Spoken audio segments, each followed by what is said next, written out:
দর্শক সকলকে স্বাগত জানাচ্ছি অনন্যার আজকের আয়োজনে। বেশ কিছুদিন ধরে বাংলাদেশে তীব্র তাপদাহ চলছে। সেই তাপদাহের পর বৃষ্টিও পড়েছে। সেই বৃষ্টিতে দেশবাসী বেশ উচ্ছ্বসিত। কিন্তু এই বৃষ্টি কি আদৌ স্বস্তির বৃষ্টি? আমাদের প্রকৃতির জন্য এই বৃষ্টি কি আদৌ মঙ্গলকর? সে বিষয়ে আজকের আয়োজনে আমরা জানবো জলবায়ুবিদ মোহাম্মদ আব্দুর রহমানের কাছ থেকে, পরিচালক সিপিই। গত 40 বছরে আমরা ডেটা অ্যানালাইসিস করে দেখেছি যে বাংলাদেশে অন এভারেজ 0.05 ডিগ্রি সেলসিয়াস করে টেম্পারেচার বাড়তেছে, এবং এটা আমরা সবাই জানি যে আইপিসিসি বলেছে যে আমাদের হয়তো 3 থেকে 4 ডিগ্রি টেম্পারেচার বাড়বে, কিন্তু আমরা বাংলাদেশের ক্ষেত্রে দেখতে পাচ্ছি যে নর্মালি এটা বাড়ছে। তো বাড়তে গিয়ে আমরা যদি গত 40 বছরকে আমরা হিসাব করে দেখি যে আমাদের আসলে নর্মালি টেম্পারেচার কিন্তু প্রায় 2 থেকে 3 ডিগ্রি বেড়ে গেছে। তো এই সময়কালে আমাদের যদি আজ থেকে 40 বছর আগে বা 30 বছর আগে যদি 28 ডিগ্রি থাকার কথা, এখন সেটা 33-32 নর্মালি হয়ে গেছে। তো এখানে টেম্পারেচার এমনি একটু বেড়ে গেছে। পাশাপাশি হচ্ছে আমাদের 2012 সাল থেকে আমাদের মোটামুটি এল নিনো লা নিনার প্রভাবের মধ্য দিয়ে যাচ্ছি। যাওয়ার কারণে আমাদের হঠাৎ করে মোটামুটি এবছর এসে, যেমন 1992-93 সালে একবার আমরা এল নিনোর মুখোমুখি পড়েছিলাম পৃথিবী, এবং সেই সময়কালে সারা পৃথিবীতে প্রায় 23,000 মানুষ মারা গিয়েছে। এবং এই প্রায় 30 বছর পরে আমরা আবার একটা শক্তিশালী এল নিনোর মুখোমুখি হলাম, যার কারণে ধারণা করা যাচ্ছে এখনো ইতিমধ্যে বাংলাদেশে মোটামুটি বেশ কিছু মানুষ বাংলাদেশে মারা গিয়েছে, আমরা রেকর্ড করতে পেরেছি। সো এবার কিন্তু টেম্পারেচার আমাদের নর্মালি যেটা বাড়ার তার সাথে বেশি বেড়ে গেছে, এবং এর পিছনে আসলে বড় একটা ভূমিকা রাখছে এল নিনো। কারণ এল নিনোর কারণে আমরা এবার বলা হচ্ছে যে আমাদের নর্মালি টেম্পারেচার বেশি থাকবে। আমাদের শীতকালের সময় আমরা দেখেছি শীতের প্রভাব খুবই বেশি পরিমাণে ছিল। আবার একই রকম ভাবে আমাদের এবার জুন থেকে সেপ্টেম্বর পর্যন্ত আমাদের বাংলাদেশে বন্যা হওয়ার প্রভাব রয়েছে। কিন্তু আমাদের এখানে নর্মালি যে আমরা হয়তো 32-33 ডিগ্রি টেম্পারেচার থাকার কথা, সেটাকে আমরা কিন্তু এখন অনুভব করতে পারছি। কোথাও কোথাও এমনও হয়েছে আমাদের টেম্পারেচার 32, কিন্তু আমাদের অনুভূত টেম্পারেচার ছিল 47। এমন, যেমন আমি গত সপ্তাহে নোয়াখালী ছিলাম এবং সেখানে দেখতে পাচ্ছি নর্মালি টেম্পারেচার 32, কিন্তু আমরা অনুভব করছি 47। তার মানে 15 ডিগ্রি বেশি আমরা অনুভব করতেছি। এই অনুভবের কারণটা আসলে আমাদের লোকাল ইস্যু, এটা আসলে গ্লোবাল ইস্যু না, এটা হচ্ছে আমাদের লোকাল ইস্যু। কারণ আমাদের এখানে যেমন গত শীতে আমরা যদি দেখি, নর্মালি শীতের সময় আমাদের বায়ুমণ্ডলে আর্দ্রতা থাকার কথা হলো 50-এর নিচে, কিন্তু আমাদের এখানে আর্দ্রতা ছিল 80-এর উপরে। এবং আমাদের যেমন ডেঙ্গু বলা হচ্ছে যে ডেঙ্গু বিশেষ করে আমাদের যে বর্ষাকালে ডেঙ্গুর প্রকোপ বেশি দেখা যায়, যেহেতু বায়ুমণ্ডলে আর্দ্রতা বেশি থাকে। কিন্তু আমাদের এবার শীতকালেও ডেঙ্গু ছিল, এবং শীতকালে ডেঙ্গুতে মানুষ মারা গিয়েছে। একই রকম ভাবে আমাদের বাংলাদেশে গত কয়েক বছরে আমরা আরেকটা জিনিস দেখতে পাচ্ছি, আমাদের যে মৌসুমী বায়ু খুবই দুর্বল হয়ে গেছে। মৌসুমী বায়ু দুর্বল হয়ে যাওয়ার কারণে আমাদের আসলে প্রপারলি রেইনফল হচ্ছে না, কিন্তু হয়তো মাইক্রো স্কেলে বেশ কিছু লোকাল লেভেলে আমাদের বৃষ্টিপাত হচ্ছে, যে বৃষ্টিপাতের কারণে বায়ুমণ্ডলে প্রচুর পরিমাণে আর্দ্রতা থাকতেছে। কিন্তু ওইদিকে টেম্পারেচার বেশি, আর্দ্রতা যত বায়ুমণ্ডলে বেশি থাকবে তত বেশি পরিমাণে হিটকে অ্যাবজর্ব করবে। তো যে কারণে আমরা দেখতে পাচ্ছি যে আমাদের এখানে একদিকে টেম্পারেচার যাই থাকুক না কেন, কিন্তু তার সাথে 12 থেকে 15 ডিগ্রি পরিমাণ বেশি টেম্পারেচার আমরা পাচ্ছি। আরেকটা হচ্ছে বাংলাদেশের ডেভেলপমেন্ট অ্যাক্টিভিটিস বা অন্যান্য অনেক অ্যাক্টিভিটিজের কারণে আমাদের এখানে অ্যাটমসফিয়ারে প্রচুর পরিমাণে পলিউটেন্ট রয়েছে। এবং হয়তো আপনারা দেখবেন গত কয়েক বছর ধরে বাংলাদেশে আমরা এই সময়কালেও যখন গ্রামে যাই, এখনো মাঝে মাঝে বিভিন্ন জায়গা থেকে আমরা রিপোর্ট পাচ্ছি যে আমাদের কুয়াশার মধ্যে দেখা যাচ্ছে। বেসিক্যালি এটা কুয়াশা নয়, কারণ এই সময় কুয়াশা হওয়ার কথা না, কিন্তু আমাদের যেহেতু একদিকে হচ্ছে ওয়াটার ভেপরের পরিমাণ বেশি, অন্যদিকে পলিউটেন্ট, দুটো মিলিয়ে যেটাকে আমরা বলি স্মোক, আমাদের এখানে স্মোক তৈরি হচ্ছে। স্মোক তৈরি হওয়ার কারণে আমরা হয়তো খোলা চোখে মনে হচ্ছে আমাদের এখানে প্রচুর পরিমাণে কুয়াশা, বেসিক্যালি আমাদের এখানে স্মোক তৈরি হচ্ছে। এই স্মোক, পলিউটেন্ট, আমাদের বায়ুমণ্ডলে ওয়াটার ভেপর বেশি, আবার অন্যদিকে এল নিনোর কারণে আমাদের হঠাৎ করে টেম্পারেচার প্রচুর পরিমাণে ফ্লাকচুয়েট করা, 3-4 ডিগ্রি ফ্লাকচুয়েট করছে এবছর এসে। সবকিছু মিলিয়ে আমাদের এখানে হিটওয়েভটা প্রচুর পরিমাণে। আরো একটা বিষয়, হিটওয়েভ শুধুমাত্র আমাদের হঠাৎ করে এবছর হয়নি, আমরা গত কয়েক বছর ধরে যদি দেখি মোটামুটি আমাদের এখানে হিটওয়েভ কন্টিনিউয়াসলি আমাদের এখানে হচ্ছে, এবং আমাদের এখানে শীতকালে পর্যন্ত এখন হিটওয়েভ হচ্ছে। দেখা যায় শীতের সময় গত বছর হয় নাই, কিন্তু এর আগের 2-3 বছর আমরা দেখতে পাচ্ছি শীতের সময় 19 দিন পর্যন্ত আমরা হিটওয়েভের মুখোমুখি হয়েছি। তার মানে শীতের সময় আমাদের এখানে নর্মালি যেখানে টেম্পারেচার থাকার কথা 20 বা 25 ডিগ্রি সেলসিয়াস, কিন্তু সেখানে হিটওয়েভ তখনই হয় যখন টেম্পারেচার 35-এর উপরে ক্রস করে। আমরা তার মানে শীতকালেও কিন্তু আমাদের মাঝে মাঝে হঠাৎ করে এত বেশি ফ্লাকচুয়েট করতেছে, আমাদের এখানে হিটওয়েভ তৈরি হচ্ছে, যেটা বিএমবি ডাটাতে আমরা দেখতে পাচ্ছি। তো সবকিছু মিলিয়ে যেহেতু এবার এল নিনোটা খুবই শক্তিশালী অবস্থায় আছে, যে কারণে আমরা এই বছর হিটওয়েভটাকে বেশি পরিমাণে অনুভব করতেছি। শিলাবৃষ্টি, বজ্রপাত নিয়ে আমাদের বাংলাদেশে আসলে খুব একটা স্টাডি নেই। আমরা গত কয়েকদিন আগে পেয়েছিলাম চিটাগাং মনে হয় 13 জন মারা গিয়েছিল। গতকালকেও সম্ভবত বেশ কিছুদিন 6 জনের মতো মারা গেছে বজ্রপাতের কারণে।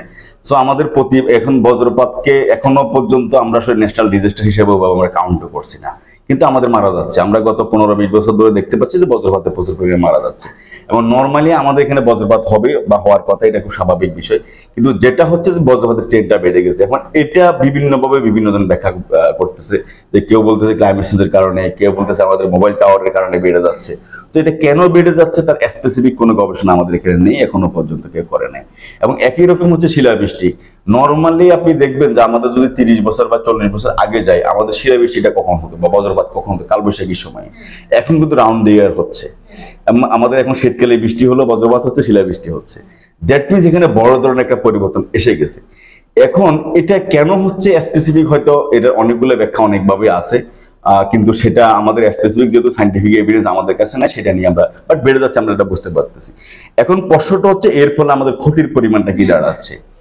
যেমন এখন আপনার আমাদের রবি শস্য ক্ষেতে আমাদের আম, মোটামুটি আমরা যে জ্যৈষ্ঠ মাসে যে মধু মাস বলে থাকি আমরা, যে আমরা ফসলগুলো আমরা পাবো, যে ফলগুলো আমরা পাবো, কারণ যখন ভারী বৃষ্টিপাত না হয়েও আমার এখানে শিলাবৃষ্টি হচ্ছে, আমার জমির ফসল নষ্ট হচ্ছে, আমার যত ফল আছে ফল নষ্ট হচ্ছে, এমনকি মানুষ মারা যাচ্ছে। সো এই ইম্প্যাক্টটা এখনো পর্যন্ত, এরপরে লস এন্ড ড্যামেজ কি হচ্ছে, কতটুকু হচ্ছে, আমরা চেষ্টা করতেছি এর মধ্যে বেশ কিছু ডেটা জেনারেট করার জন্য। আমরা হয়তো এটা সামনে আমরা পাবলিশ করতে পারবো যে আসলে আমাদের এখানে শিলাবৃষ্টির কারণে বা বজ্রপাতের কারণে কি পরিমাণ লস এন্ড ড্যামেজ হচ্ছে। গতকাল কি পরশুদিন শুধুমাত্র আমাদের গত কয়েকদিনে হিটওয়েভের কারণে সম্ভবত ওয়ার্ল্ড ব্যাংক বা কারা একটা রিপোর্ট পাবলিশ করেছে বাংলাদেশকে নিয়ে, এবং তারা বলেছে যে আমাদের সম্ভবত 23,000 কোটি টাকার ক্ষতি হয়েছে। এরকম একটা রিপোর্ট গত 2 দিন আগে পাবলিশ হয়েছে। তার মানে অল্প কয়েকদিনের মধ্যে কিন্তু আমাদের হিউজ অর্থনৈতিক ক্ষতি হয়ে গেছে। তার সাথে আবার যুক্ত হচ্ছে এখন আমার শিলাবৃষ্টি, তার সাথে যুক্ত হচ্ছে আপনার সামনে এখন এই যে বজ্রপাতের মৃত্যু। বজ্রপাতে শুধু মানুষ মারা যাচ্ছে না, মানুষ মারা যাওয়াটা আমরা তো রিপোর্ট করতেছি। আমরা যে কাজ করতেছি বাংলাদেশে 50 বছর আগেও আমরা ডিজাস্টার নিয়ে কাজ করেছি, এখন 50 বছর পর আমরা মূলত ডিজাস্টার নিয়ে কাজ করছি। আমরা কাজ করছি কি, বন্যাকে কিভাবে আমি মোকাবেলা করব, আমি সাইক্লোনে ক্ষতিগ্রস্ত হলে কিভাবে মোকাবেলা করবো, আমি সেটা নিয়ে কাজ করতেছি। আমি কোস্টাল বেল্টে গেলে আমি স্যালাইনিটি নিয়ে কাজ করতেছি, সেটা একটা এক্সট্রিমস। আমি ড্রাউট নিয়ে কাজ করতেছি, সেখানে আমি কিভাবে টিকে থাকবো। এই যে আমরা কাজগুলো করতেছি, কিন্তু ক্লাইমেটের যে প্যারামিটার গুলো চেঞ্জ হয়ে গেছে। আমার যখন উইন্ড স্পিড কমে যাবে, আপনি নর্মালি হয়তো বুঝবেন যে আমাদের ধরেন 1000 বছর আগে বাংলাদেশে কোনো একটা গাছ তৈরি হলো, তার অঙ্কুরোদ্গম হতে হবে, তার পরাগায়ন হতে হবে, সে লোকাল ইকোলজিকে নির্ভর করে, লোকাল ইকোলজির উপরে নির্ভর করে সে, কারণ আপনার এক ফুল থেকে আরেক ফুলে পরাগগ্রহণ যেতে হবে, সেটা মৌমাছি নিয়ে যাক বা অন্য কেউ নিয়ে যাক, কোনো না কোনো ভাবে বাতাস নিয়ে যাক, সামহ তাকে এক ফুল থেকে আরেক ফুলে পরাগগ্রহণ গেলে পরাগায়নটা হবে। কিন্তু যখন আমার বাতাসের গতিবেগ কমে যাবে অথবা বেড়ে যাবে, দ্যাট মিনস আমার পরাগায়ন বাধাগ্রস্ত হবে। কারণ একটা ফুল আরেক ফুলে প্রতি সেকেন্ডে কতটুকু উড়ে যাবে সে নির্ধারণ হয়ে গেছে 100 বছর আগে, 200 বছর আগে, 500 বছর আগে, 1000 বছর আগে। হয়তো প্রতি সেকেন্ডে যদি আমার 1 মিলিমিটার গতিবেগ থাকে, তাহলে 1 মিলিমিটারে এই ফুল থেকে গিয়ে এই ফুলে গিয়ে পড়বে সে, অথবা একটা মৌমাছি উড়ে গিয়ে নিয়ে ফেলবে, দেন সে তার পরাগায়ন হবে। এখন যদি আমার গতিবেগ বেড়ে যায়, তার মানে আগে সে 1 মিলিমিটারে হয়তো 1 মিটার যেত, এখন 1 মিলিমিটারে চলে যাচ্ছে 2 মিটার। তার মানে কি, সেই ফুলে গিয়ে পড়ছে না, সে বাইরে গিয়ে পড়ে যাচ্ছে, অথবা আগে পড়ে যাচ্ছে যদি বায়ু কমে যায়। দ্যাট মিনস আমাকে এটা নিয়ে কাজ করতে হবে যদি আমি ক্রপের চিন্তাটা করি। আমি বারবারই বলতেছি আমরা আসলে ক্লাইমেট চেঞ্জ নিয়ে কাজ করছি না, আমরা কাজ করতেছি ডিজাস্টার নিয়ে। ক্লাইমেটের কারণে ডিজাস্টার হচ্ছে, ডিজাস্টার সাথে কিভাবে টিকে থাকতে হবে। তো সর্বাগ্রে প্রায়োরিটি দিতে হবে আসলে আমাদের ক্লাইমেট চেঞ্জের কারণে যে যে প্রবলেমগুলো তৈরি হচ্ছে, কারণ অন্যগুলো তো ক্লাইমেটের সাথে রিলেটেড। আমি যদি এই প্রবলেম সলভ করতে পারি, এখন ইন্টারেস্টিং বিষয়টা হচ্ছে আমার এখানে ওয়াটার লগিং হচ্ছে, আমার এখানে বন্যা হচ্ছে, এটা আগেও ছিল এখনো আছে, কিন্তু আগে বন্যাটা আমরা অতটা ফিল করিনি। তার কারণ হচ্ছে আমরা ছোটবেলায় বইতে পড়ছি যে 25% বাংলাদেশে বন্যা হতে হবে প্রতি বছর, না হলে আমার কিন্তু মাছ থাকবে না, আমার এখানে জমির ফার্টিলিটি থাকবে না, আমার সেডিমেন্টেশন হবে না। দ্যাট মিনস আমার এখানে বন্যা প্রয়োজন আছে, তো আগেও যখন প্রয়োজন ছিল এখনো প্রয়োজন আছে।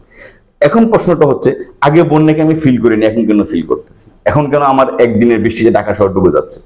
কারণ হচ্ছে আমার এখানে একদিন হতে পানির পরিমাণটা বেশি হচ্ছে, আমরা অনেক ড্রেনেজ করছি ঢাকা শহরে, কিন্তু আপনি দেখবেন ড্রেনেজ গুলো কোনোটাই আমার এখানে কত মিলিমিটার বৃষ্টি হলে কতটুকু সারফেস ওয়াটার বহন করে নদীতে নিয়ে যেতে পারবে সেটাকে কনসিডার করা হয়নি। আমাদের মনে হচ্ছে একটা ড্রেন করতে হবে, আমরা করে দিচ্ছি ব্যাস শেষ।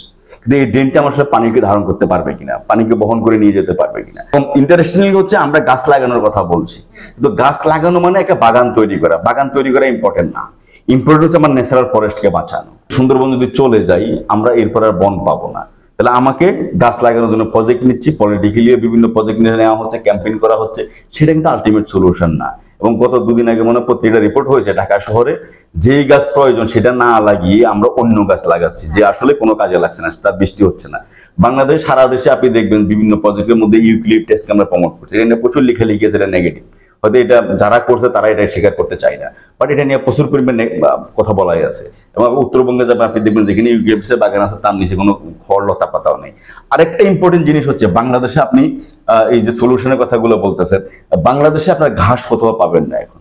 আগে রাস্তার পাশে ঘাস ছিল, ঘাসের অনেকগুলো বেনিফিট আছে। ঘাস একদিকে হচ্ছে আমার পরাগায়নে সহযোগিতা করছে, এখানে ঘাসের মধ্যে ফড়িং, ঘাসের মধ্যে মৌমাছি এরা থাকে, এরা এখান থেকে আরেক জায়গায় নিয়ে যাচ্ছে, আরেক ফুলে গিয়ে বসতেছে, ওদের তো আবাস এখন নাই আর, তাহলে ফড়িং মৌমাছি থাকবে কোথায়, সেটা নেই। দ্বিতীয় হচ্ছে ঘাস প্রচুর পরিমাণে কার্বন ডাইঅক্সাইডকে অ্যাবজর্ব করতে পারে, এবং ঘাসের নিচে যত পরিমাণ ঘাস বাড়াবো পৃথিবীতে যে পরিমাণ আপনার কার্বন অ্যাবজর্ব হয় তার ম্যাক্সিমাম একটা অংশ, বড় একটা অংশ, মোর দেন 20% যেটা অ্যাবজর্ব হয় ঘাসের নিচে। এখন যখন ঘাস থাকছে না, আমার কার্বন অ্যাবজর্ব করছে না, আমি সেটাকে উন্মুক্ত করে দিয়েছি। তার মানে আমাদের বাংলাদেশে পলিউশন বাড়ার পিছনে এটা একটা বড় কারণ, কারণ ঘাস কিন্তু পলিউটেন্ট গুলোকে আটকায়, ঘাস পানিকে প্রিজার্ভ করে তার নিচে। কিন্তু আমার এখানে রাস্তার ধারে বলেন, ক্ষেতের ধারে বলেন, আমরা ওষুধ ছিটিয়ে, আমরা বিভিন্নভাবে আমরা কমার্শিয়াল ফরেস্ট্রি করতে গিয়ে, আমরা হর্টিকালচার করতে আমরা ঘাসকে ধ্বংস করে ফেলছি একেবারে। এখন এর উপরে আবার লাইভ স্টকের উপরে প্রভাব আছে, কারণ ঘাস কিন্তু গরু ছাগল খাবে। বাংলাদেশে এখন পুরো আমরা লাইভ স্টকে ডিপেন্ডেন্ট হয়ে গেছি কিসের উপরে? গ্রোথ হরমোনের উপরে। আমরা বিষ খাওয়াচ্ছি আমাদেরকে। দ্যাট মিনস এটা একটা কমপ্লেক্স ইস্যু। এখন যদি সমাধানের কথা বলতে হয়, একটা হচ্ছে আমাদের ওয়াটার বডিগুলোকে পুনরুদ্ধার করতে হবে, আমাদের ন্যাচারাল ফরেস্টকে সংরক্ষণ করতে হবে, আমাদের ঘাসকে পুনরুদ্ধার করতে হবে। যদি এখন এটা নিয়ে ক্যাম্পেইন হতে পারে, এটা নিয়ে মানুষজন কাজ করতে পারে, কিন্তু এখানে আমরা কাজ করছি না।